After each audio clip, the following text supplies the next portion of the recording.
The broadcast is now starting. All attendees are in listen-only mode.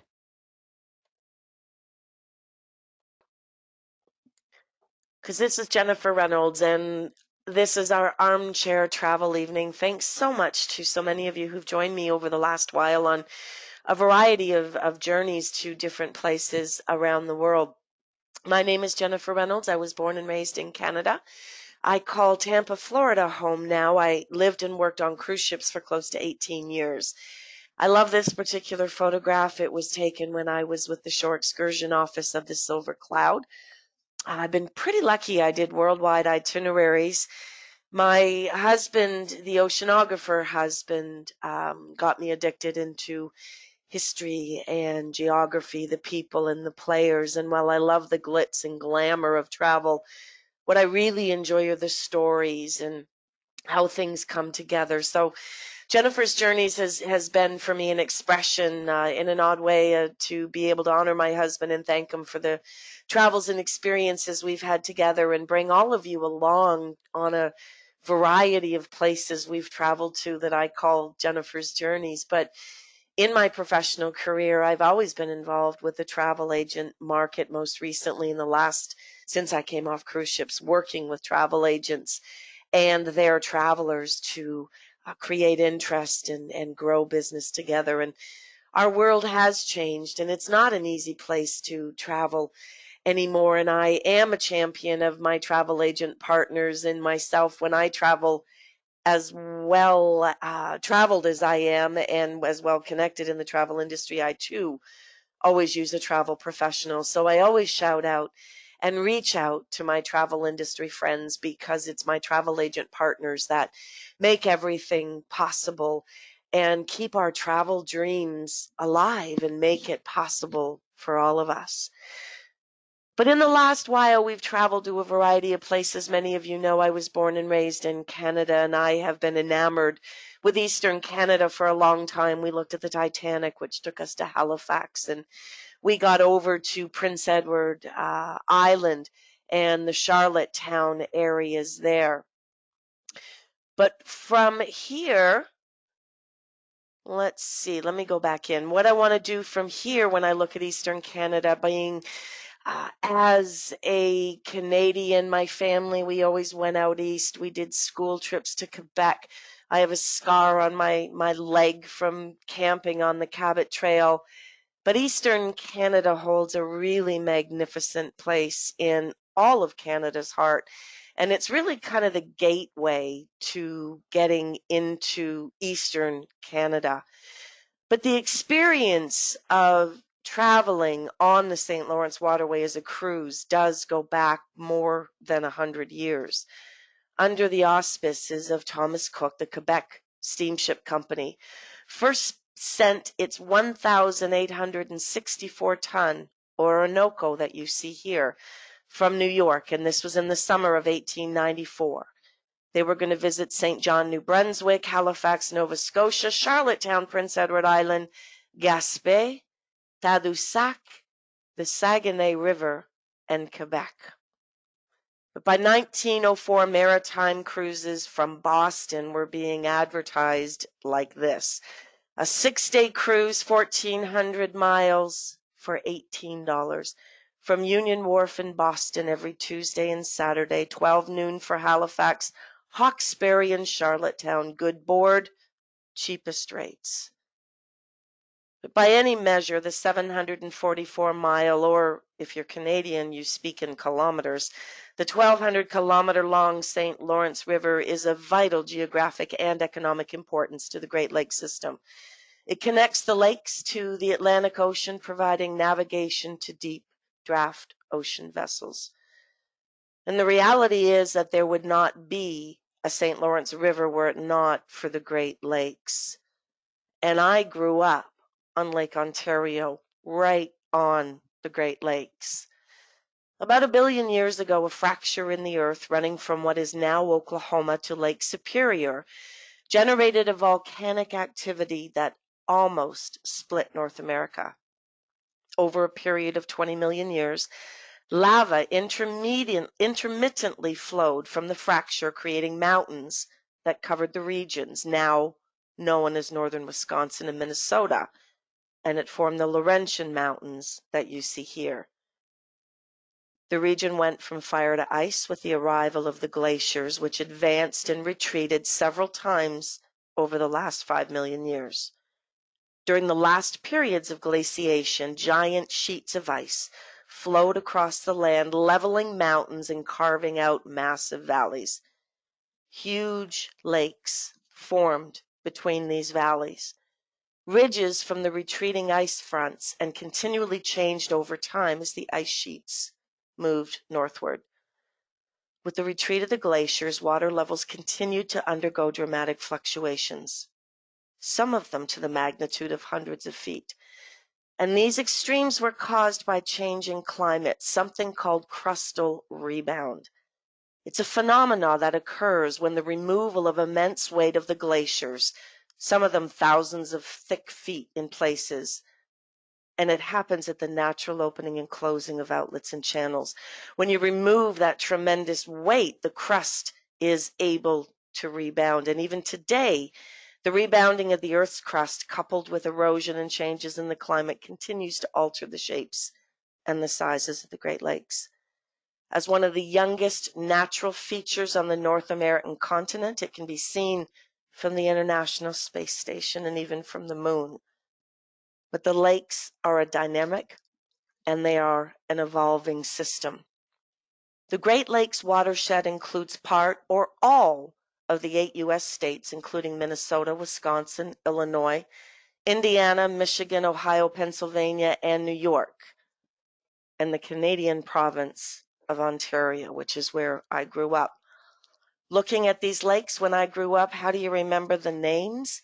Homes, Holmes, Huron, Ontario, Michigan, Erie, and Superior was always the trick that we were taught by our teachers. But today, more than 33 million people inhabit what is a drainage basin. More than 1/10 of the population of the United States and 1 in 4 Canadians live around the Great Lakes. 4 of the 5 Great Lakes are at different elevations. So it leads like a series of steps towards the Atlantic Ocean.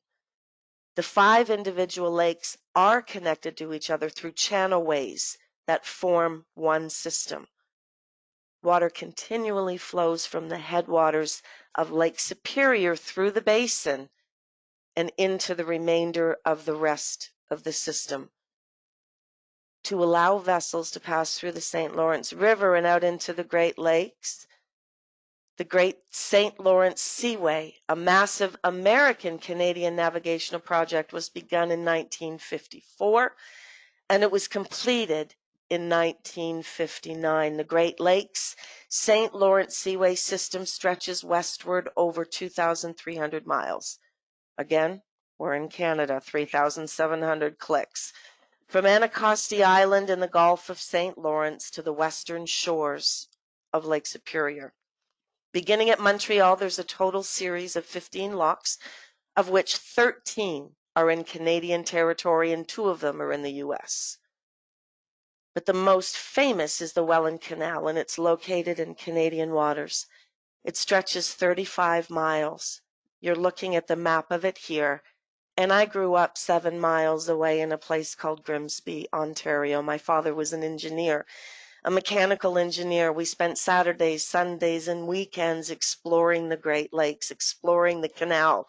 Yes, we all know about the Panama Canal, but right here in Canadian waters is the 35-mile, 8-lock system Welland Canal that connects Lake Ontario to Lake Erie, which bypasses Niagara Falls.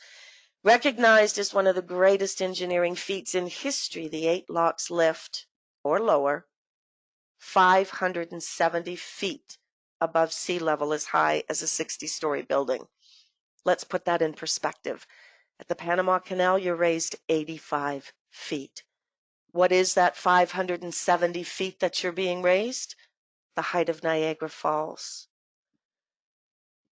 So if you break it down, the approximately 2,300-mile Great Lakes St. Lawrence Seaway system into something smaller, we would look at it this way. It can be divided into two sections. The freshwater section, which extends from Lake Ontario right up to Montreal. You can see it outlined in red there. And then from Quebec out into the mouth of the Gulf of St. Lawrence to Anticosti Island. And that, my friends, is the St. Lawrence Seaway, the gateway to the Great Lakes. As an engineer's daughter, we spent our weekends going to the canal, going to Niagara Falls. I am in awe of what is created here. And I am in awe of the fact that now we've got passenger ships that are coming and transiting this very canal and going into the Great Lakes, which is magnificent. So let's go back historically to the St. Lawrence, some of this region, and try to understand why it's important and why it matters. But the Gulf of St. Lawrence, and you see it here, is considered a large inland sea bordered by Quebec, Newfoundland, New Brunswick, and Nova Scotia. Now, history doesn't tell us their names, but in all likelihood, the first Europeans to have been in this neck of the woods were fishermen looking for cod. They were likely Basque fishermen from the Bay of Biscay or Norman fishermen, descendants from the Viking conquerors in northern France. What we do know was that in 1497, the first European to plant a flag in my country was the Italian Giovanni Caboto. He was born in Genoa, and whose name was anglicized to John Cabot. He was trying to find the China Passage for King Henry VII of England, and he was nowhere near. But in May 1497, Cabot set sail from the port of Bristol in a little boat called the Matthew, and he had a crew of 18 men. The vessel was likely named after his wife. Her name was Matea. Towards the end of June, he came to a land which he thought was part of the dominions of the great Khan of Tartary, but likely it was Cape Bonavista in Newfoundland. At any rate, the flag he planted here was the first English flag on what would be considered the continent of North America. But several years later, the first European to explore the Gulf of St. Lawrence was Jacques Cartier, and this was in 1534. Interestingly, as an aside, it was thought that Cartier may have accompanied the Italian navigator Giovanni de Verrazzano on his voyages of exploration to the New World on behalf of the French king. It's further thought that Cartier took command of Verrazzano's last expedition and safely returned the ship to France after Verrazzano had been captured and eaten by the Indians in the Caribbean. If this is so, this situation certainly brought Cartier to the attention of the French king, Francis I. As the mariner most qualified to take another expedition to the New World, Cartier was directed to go to the new lands and search for certain islands and countries where great quantities of gold and other riches are said to be found. The French king was also hopeful that Cartier could find the elusive Northwest Passage to China and the East Indies. Cartier left St. Malo in France in April of 1534 with 2 ships, 61 men, including his brother Jean. After 20 days of rather good sailing weather, they sighted Cape Bonavista, and they began exploring the coast of Newfoundland, the Maritimes, and the Gulf of St. Lawrence. But in late 1534, he and his men encountered 200 Iroquois Indians fishing for mackerel and sailing near Gaspé. Further on, they encountered another tribe, likely Micmacs of the Algonquin family, and these natives were anxious to trade. Coming ashore at Gaspé, Cartier's men erected a 30-foot cross with the words, "Long live the King of France," and Cartier claimed all of the region for France. When Cartier and his men returned to the ship, the Iroquois Indian chief, Donnacona, dressed in an old black bear skin, arrived in a canoe with 3 of his sons and his brother, and they boarded Cartier's vessel. Now, there's a little bit of controversy here. Cartier would write in his journal that Chief Donnacona agreed to allow 2 of his sons to accompany him back to France under the condition that they returned. Some historians contend that Cartier kidnapped the 2 boys. After some presentation of gifts to the people there, he left the Gaspé area the next day and steered his course northeast toward a stretch of land that is now called Anticosti Island. And on board were the 2 native brothers, Domagaya and Taikanogi. In August, with the winds and tides making sailing difficult, Cartier decided to head back to St. Malo, resolving to come back the following year and continue his explorations. He headed homeward through the Strait of Belle Isle to the Atlantic Ocean, and his brother Jean died en route back to France.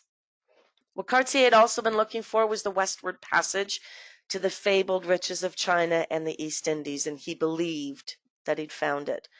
Upon returning to France, Cartier hurriedly reported his discoveries to the king, who was then staying in Fontainebleau, just outside of Paris, and later he presented to the king the 2 native boys. The 2 brothers managed to describe to the king the existence of a fabulous kingdom rich in gold, the kingdom of Saguenay, located up a big river. And the king wasted no time in commissioning Cartier to return to the New World. In May 1535, Cartier returned with 3 ships, 110 men, and this was journey number 2.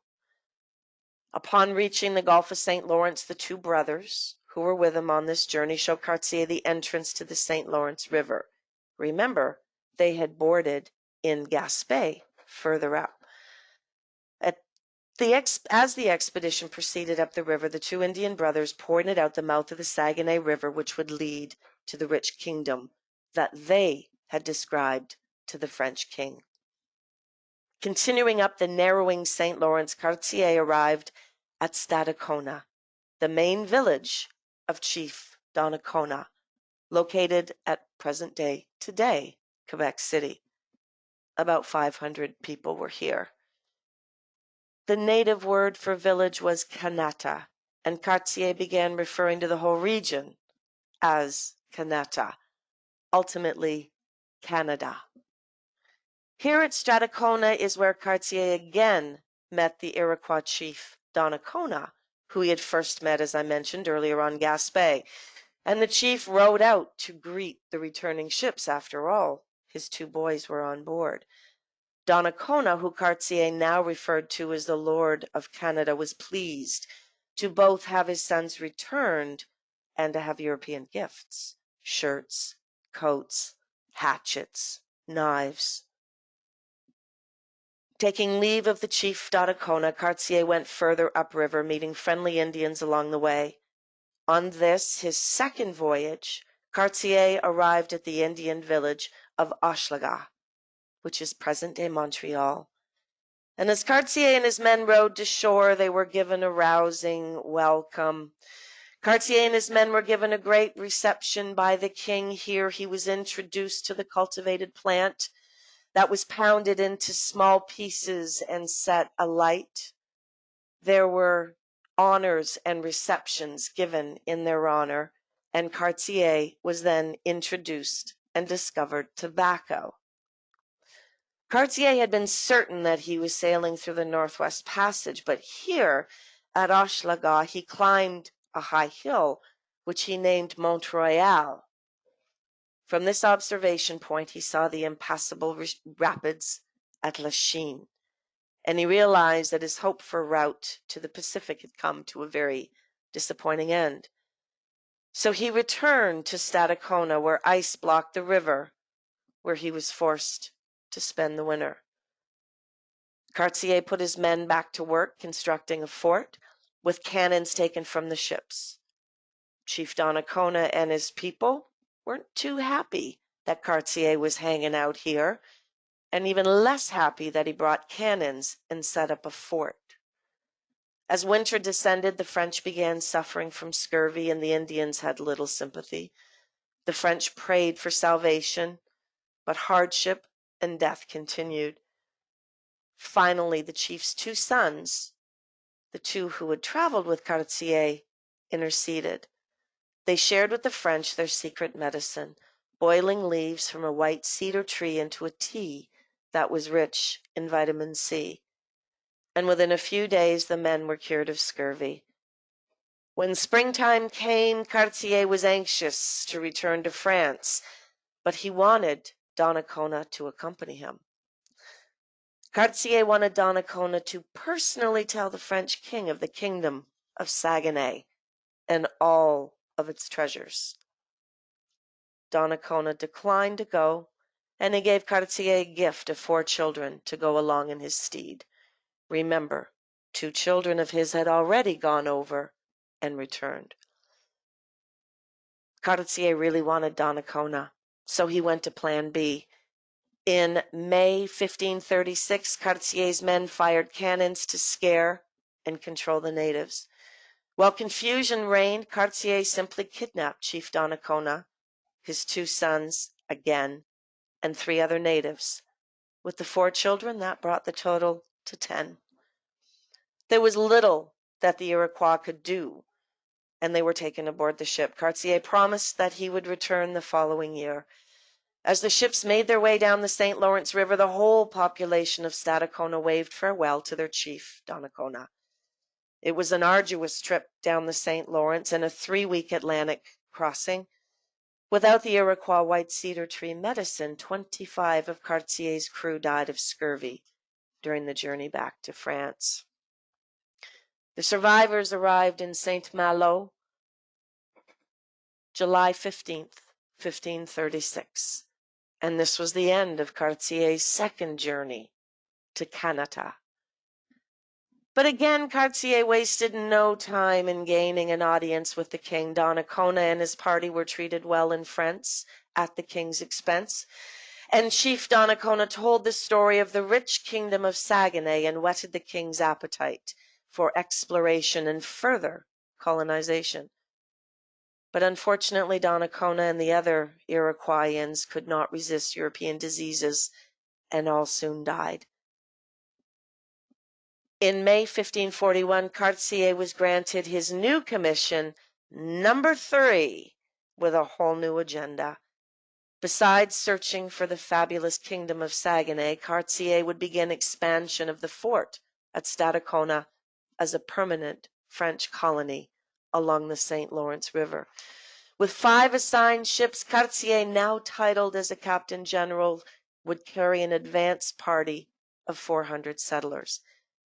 He would be followed by 3 other ships under a newly designated Lieutenant Governor of Canada, Lord Roberville. Roberville would be bringing 200 more settlers, a bunch of supplies, artillery, and the priests who had the approval of the Vatican to convert the natives to Catholicism. Finding people to volunteer to go to the new colony was not an easy task. Being labeled as, quote, first settlers, unquote, proved to be of little inducement. The king finally had to issue instructions for Roberville and Cartier to search the prisons of Paris, Toulouse, Bordeaux, Rouen, and Dijon, and fill their ships under the sentence of death, excluding those guilty of high treason, counterfeiting, and hearsay. Male and female prisoners arrived in gangs, chained together and under heavy guard. They became some of the first settlers of the new land. By late May 1541, Cartier was ready to set sail from Saint Malo. Roberville came to see Cartier off, and he would soon follow with his 3 ships.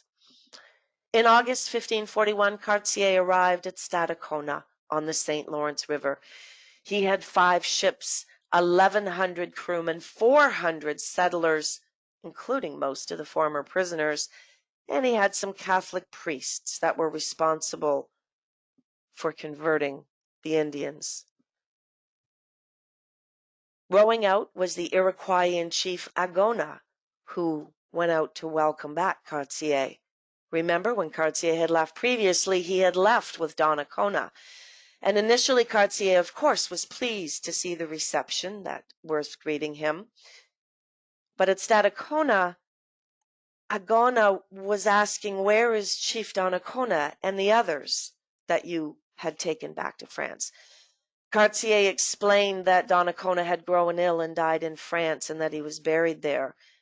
He then lied and told Agona that the other Iroquoians had become rich in France and decided to marry and stay there. As the Indians continued to question Cartier's truthfulness, the more outraged they became. Cartier decided it was best to distance himself and the settlers from the natives, and they abandoned the fort at Stadacona. He located a new site on a promontory about 9 miles away from Stadacona on Rivière Cap Rouge. He put sailors and settlers to work building the new fort, and he named it Charlesbourg Royal. And it was the first settlement, the first French settlement in North America. And today it's a National Historic Site of Canada, and it's a residential suburb of Quebec City. But as the near fortified settlement neared completion, Cartier decided he needed to go off and search for this kingdom of Saguenay. And during his absence, the people of Charlesbourg Royal struggled to finish the settlement before the winter. And over the winter, the still angered Indians kept the fortified settlement under a steady siege. Now, there appeared to be no actual attempts to slaughter any of the French intruders. Instead, the attacks were more of a series of nuisance raids, an attempt to convince the French that they were not welcome, that their lives would be made miserable if they stayed. Meanwhile, Cartier failed in his quest to discover the kingdom of Saguenay. However, he did find along the shoreline stones that he believed were diamonds and gold nuggets. He was convinced the kingdom could be located. When Cartier returned to Charlesbourg Royal, conditions there were chaotic, to say the least. It had been a hard winter, supplies ran short, conflict had arisen between sailors, the volunteer settlers, and the former prisoners. On top of it all, the natives continued to hold the settlements under siege. Some 35 had already died, and Cartier tried unsuccessfully to alleviate the situation. Under the circumstances, Cartier could no further do any exploration of the lands that he thought the kingdom of Saguenay lay, nor were his tasks of establishing a permanent settlement and converting the Indians looking successful at all. So in 1542 of June, a discouraged Cartier with no news from Roberville, who was to follow right behind him with reinforcements and supplies, he abandoned Charlesbourg Royal. And together with the survivors, he set sail for France with barrels full of what he believed was gold and diamonds gathered from the shores of the St. Lawrence Seaway. Amazingly, Cartier encountered Roberville's ships as they moved up the Newfoundland coast. Cartier was rowed over to the lieutenant governor's ship, and in Roberville's cabin, Cartier excitedly showed him the gold and the diamonds that he'd gathered for the king. Rather than support his return to France, Roberville ordered Cartier to go back to Charlesbourg Royal and continue building the settlement. Under the cover of night, Cartier resumed his journey for France, leaving Roberville to do whatever it was he wanted. Cartier completed his third and what would be his last voyage in the New World. As for Roberville, he continued to Charlesbourg Royal without Cartier. When Cartier arrived back in France, the king was ecstatic over the cache of gold and diamonds Cartier had brought with him from Canada. However, the gold turned out to be worthless iron pyrite fool's gold, and the diamonds were nothing but mica. Canada apparently offered nothing which would compensate the king for the money spent to finance Cartier's voyages and establish a permanent colony. For Jacques Cartier, no more exploring commissions were forthcoming. However, he had gained fame as an expert on Newfoundland and the lands that lay beyond, and enjoyed being visited by geographers and by scholars. He retired to his birthplace of Saint Malo, where he died in 1557 at the age of 66. But meanwhile, back in Canada, at the settlement of Charlesbourg Royal, Roberville ruled with an iron fist. The 200 colonists plus the ship's sailors cleared the land and refurbished the abandoned buildings. Roberville continued to confront the hostility of the natives, and during the first winter he lost 60 people. The following year, in 1543, Roberville and all his surviving people were recalled by the King to France. The first attempted French settlement in North America was, for the second time, abandoned. French exploration in the New World was suspended. France made no serious attempt to colonize New France until the 17th century. Jean-Francois Roberville, no longer the lieutenant governor of French Canada and heavily in debt, decided to try his hands at piracy. His most significant feat occurred in 1543 when he and his pirate fleet arrived and took the Spanish city of Cartagena, Colombia by surprise. Only after receiving a huge ransom in gold did he abandon the city. When France decided to return to Canada, French explorer and cartographer Samuel de Champlain chose the location of Charlesbourg Royal to establish the colony of l'Habitation, the start of the settlement of Quebec in 1608. Let's talk a bit about the St. Lawrence River system. It starts in the Gulf of St. Lawrence. The Gulf has an area of some 60,000 square miles or 155 square kilometers, which in terms of size is a little bit bigger than my state here in Florida. The Gulf of St. Lawrence is the outlet of North America's Great Lakes via the St. Lawrence River into the Atlantic Ocean. Interestingly, at the entrance to the Gulf, there are two small islands owned by France, Saint Pierre, which is 10 square miles, and Miquelon, which is 42 square miles. The total population of these two islands year-round is less than 6,000 people, where the majority live in Saint Pierre, the capital. And there they are right off of Newfoundland. The islands were claimed formally for France by Jacques Cartier in 1534, and there we were on the Silver Cloud in 1997. They were settled by French fishermen when the British later expelled the Acadians from Nova Scotia and PEI. Lots of Acadians came over here. During the American Revolution, the British attacked and captured the islands. Finally, France resumed control permanently and repopulated the islands in 1816. The importance of the islands is that they provide France with a station near the richest fishing grounds in North America, the Grand Banks of Newfoundland. St. Pierre is also said to be the only place in North America where a criminal was executed by guillotine. Auguste Nel was beheaded in 1889 for murdering another fisherman in a drunken quarrel. Although it's said the guillotine had to be brought in from Guadeloupe, it's still on the island and displayed in the local museum. During the U.S. Prohibition era, St. Pierre was a key transshipment place. Every basement in town was transformed into a liquor warehouse. The local fish processing plant closed for lack of workers.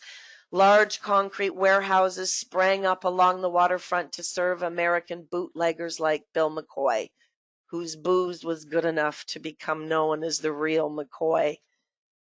By the end of 1923, 6 million bottles would be recorded passing through the town, an equal of 1,500 bottles per every man, woman, and child on the island. This period in St. Pierre's history has become known as, quote, the time of the scam, unquote. Under French law, it was quite legal, and up to 300,000 cases of liquor a month were loaded into the fast-running rum runners tied up along the docks. And it is said that Al Capone had often slept at the 40-room Robert Hotel where the gangster was running bootleg liquor from Canada into the United States during Prohibition. But when the United States repealed Prohibition in 1933, the thriving island economy collapsed. The people held a mock funeral and they went back to fishing. Today, fishing is still important, but like the Canadian fishery, greatly reduced quotas have been instituted since the early 1990s after cod stocks suffered a population collapse, from which they still have a long way to go.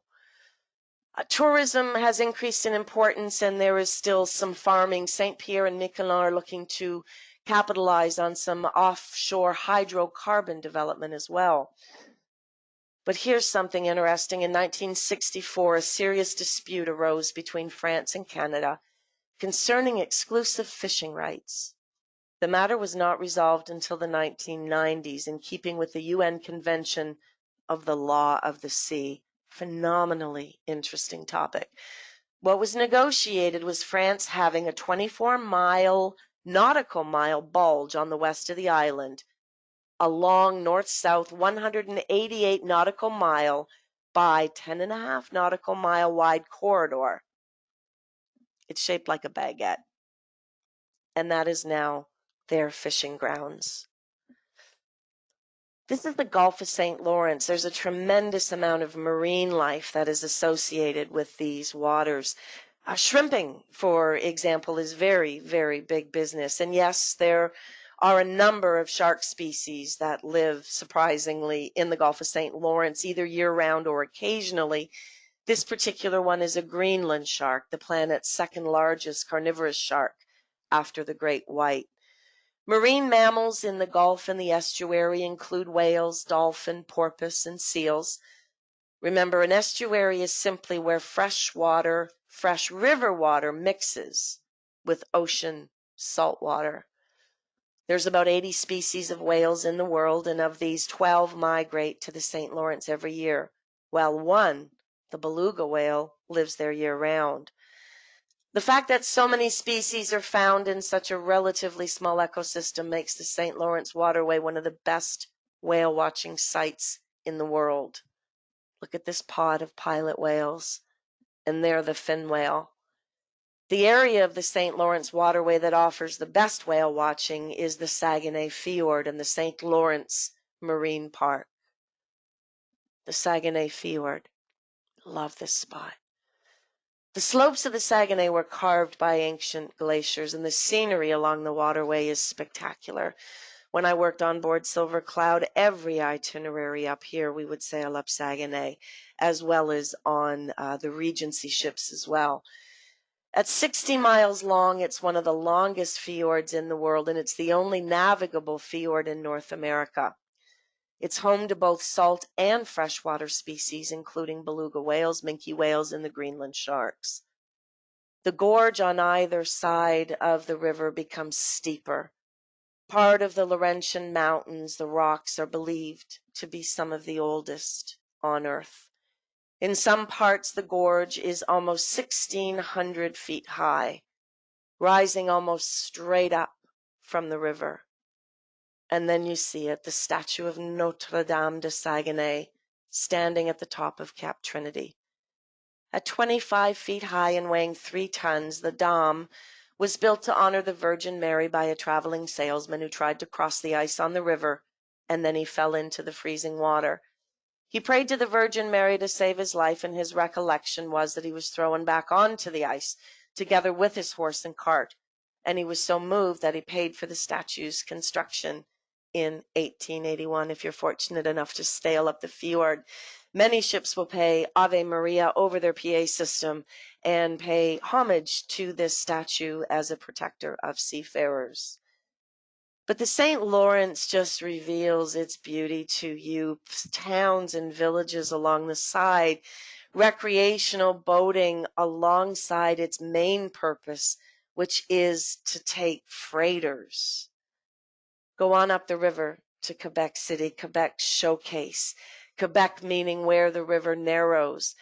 Here you can experience the old world charm and the grace of old Europe. You'll find Quebec City's unparalleled joy of life, joie de vivre, found nowhere else. Nothing like this, nowhere else in North America. Enjoy old Quebec, the ramparts holding up the plains of Abraham, which is named for a farmer, not the biblical Abraham. And yeah, that's the Chateau Frontenac, the legendary Chateau Frontenac. The city's motto of Quebec is, I shall put God's gift to good's use. And a little further upriver is Montreal. It's a whole different experience. It's a whole different feel, a different style, a different culture.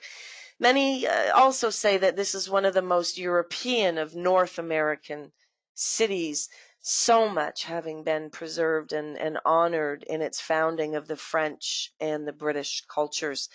I clearly remember being a little girl and my parents going off to Expo 1967. But King Francis I of France decided that Canada seemingly offered no real return for royal investment, but the French did come back to claim their stake.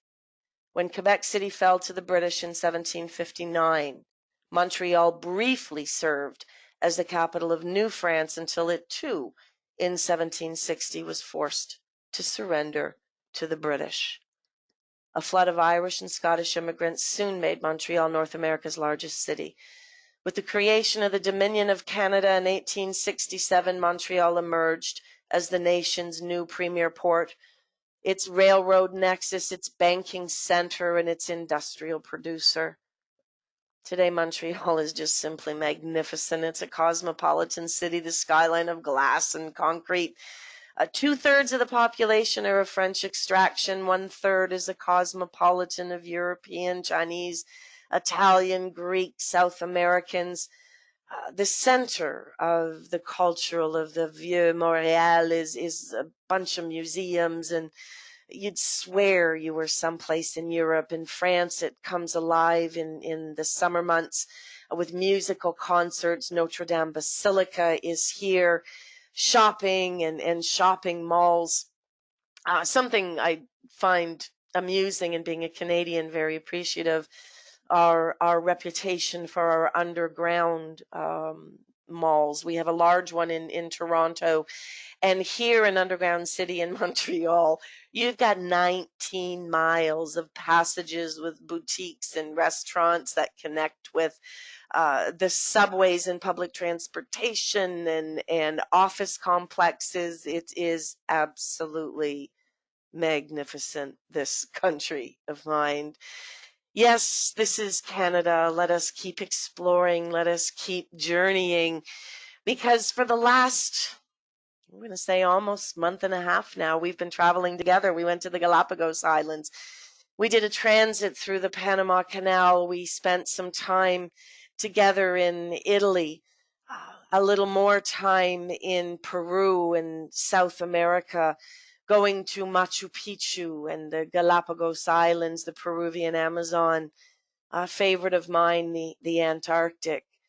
We went to East Africa, to Tanzania. We looked at the Bermuda Triangle and, well, spent some time talking about the magnificent Titanic. That led us to Eastern Canada, Prince Edward Island and Nova Scotia, and tonight's subject, which is our transit down the river. But I thank you for joining me on our journeys, on Jennifer's Journeys. We have one more left on Friday night. I'm not sure where it is we're going to go, but same time, same link on Friday evening. We'll spend 30 or 45 minutes together traveling, maybe Egypt, maybe Russia, maybe someplace close to home. What's really important is that we continue to travel, because to travel is to live, and to live is to travel. And remember, all of the sessions we've had here together are available on Jennifer Reynolds Travels, both on Facebook and on YouTube. Travel strong, my friends. This is Jennifer Reynolds. Thank you for joining me on another session of Jennifer's Journeys.